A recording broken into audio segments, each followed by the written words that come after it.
Epstein. Jeffrey Epstein.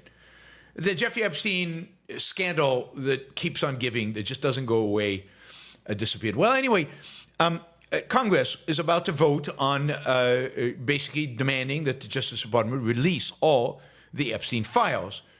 Over the weekend, it looked, the Republicans clearly had a majority, or no, Democrats clearly had a majority to vote on this, and it looked like significant number of Republicans were going to bolt and go against Trump, who's been trying not to release the files, and demanding for the files not to be released.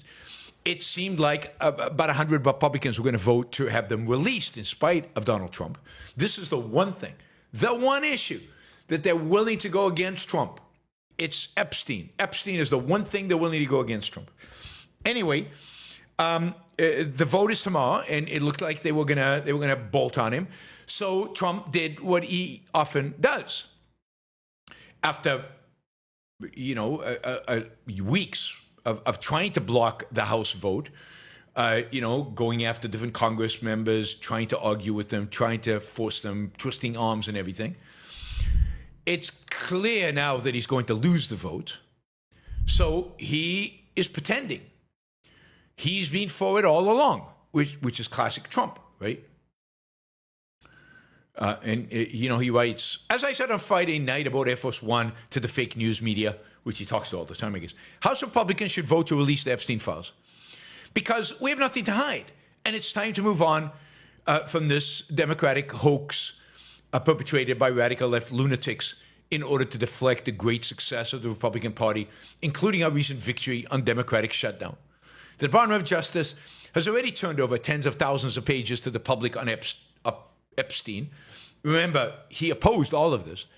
Are looking at various Democratic operatives, Bill Clinton, Reid Hoffman, Larry Summers, and their relationship to Epstein. And the House Oversight Committee can have whatever they are legally entitled to. We'll get to that in a minute. I don't care, he says. All I do care about is that Republicans get back on point, which is the economy, affordability, which he is destroying, where we are winning big. Oh, no, you're losing, actually. Our victory in reducing inflation from the highest level in history. In history. Take a moment to laugh out loud on this one. If reducing it for the highest level in history, maybe in the universe.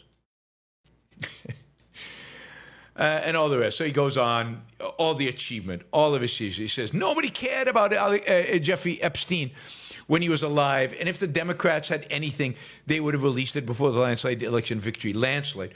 Some members of the Republican Party are being used, and we can't let that happen. Let's start talking about the Republican Party's success. All right. That's what he came out of, and now he's backing the vote. They will vote to release the files, but this is the thing. They can't release them. And this is Trump's, clever trickery, right? So Trump realizes he's going to lose the House vote. So he comes and says, yeah, vote yes on this. Release the files. But then he tells the Justice Department to start investigating Democrats based on those files. So when Congress goes to the Justice Department and asks for the files, the Justice Department is going to say, we can't release them. We're in the middle of an investigation. And Trump can say, well, I wanted to release. It's not my fault. There's nothing there about me. So I don't care. So, yes, Trump has been avoiding the release of these forever. Who knows why? You can use your imagination to figure out why. But now he wants them released because he thinks that by telling the Justice Department to investigate, they won't be able to release the stuff. Who knows? We will see what happens. In the meantime, he's had this massive falling out with Marjorie Taylor Greene. The linchpin of his coalition, the sane, reasonable, rational Marjorie Taylor Greene, Jewish space laser Marjorie Taylor Greene, who is now coming out and apologizing all over the place for her toxic politics. She's criticizing Trump primarily on the Epstein files. This is what she cares about.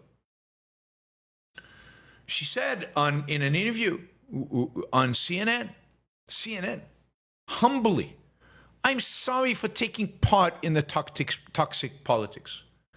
I'm committed, and I've been working on this a lot lately, to put down the knives in politics. I really just want to see people be kind to one another. This is Marjorie Taylor Greene. This is the most toxic congresswoman out there on the right. There's a bunch of them on the left.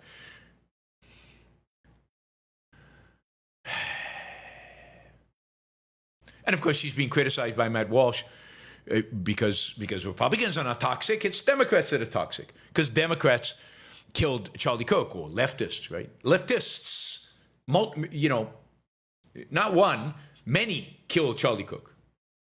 The whole leftists killed him. Have we seen any proof that there was more than one guy? Anything? So Marjorie Taylor Greene is now presenting herself as moderate, as nice, as friendly, as wanting to bring the country together, as uniting us all. This complete nutcase. Complete nutcase. So, it's going to be interesting. It's going to be interesting. And now that she had a fight with Trump, and that they are, they're not on the same side, does she even get reelected? Is there a primary challenge to her? Does somebody else take her job? She's ready. There were some rumors that she would run for Senate. She's not running for Senate, but she couldn't win now that she's got Trump against her.